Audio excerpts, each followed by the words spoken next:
ఇంకా ఆశ్చర్యం ఏమిటి అని అంటే, నా పక్కనే నేషనల్ గోల్డ్ మెడలిస్ట్ ఉద్యోగం రాలే. 1:1 కాల్ లెటర్ కూడా పొందిన తర్వాత ఏమంటే అప్లోడ్ అంట, అప్లోడింగ్లో ఈయన కరెక్ట్గానే చేసినాడు, గోల్డ్ మెడల్నే చేసినాడు, సిల్వర్ మెడల్ అని చెప్పి అప్లోడ్ చేసినాడని, పొరపాటు చేసినాడని చెప్పి అంటారు.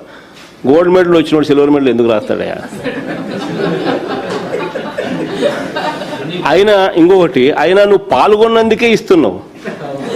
ఇక్కడ మెడల్ వచ్చిన మెడల్ అయితేనే ఓ మెడల్ అయితే వచ్చింది కదా, మెడల్ వచ్చిన నీకు ఇవ్వు. నువ్వు వాడు పాల్గొన్నందుకే ఇస్తున్నావు ఉద్యోగాలు. అది కూడా inter college, inter district, inter university.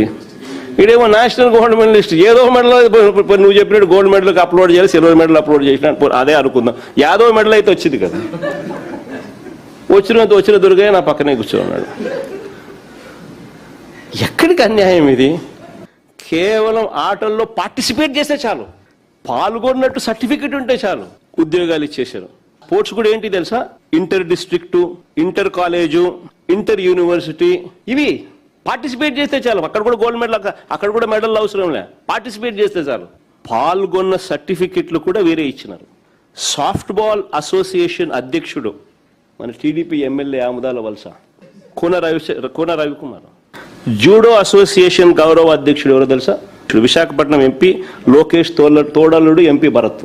అంటే వీళ్ళే పాల్గొన్న సర్టిఫికెట్లు ఇస్తారు, వీళ్ళే వాటిని ధృవీకరిస్తారు.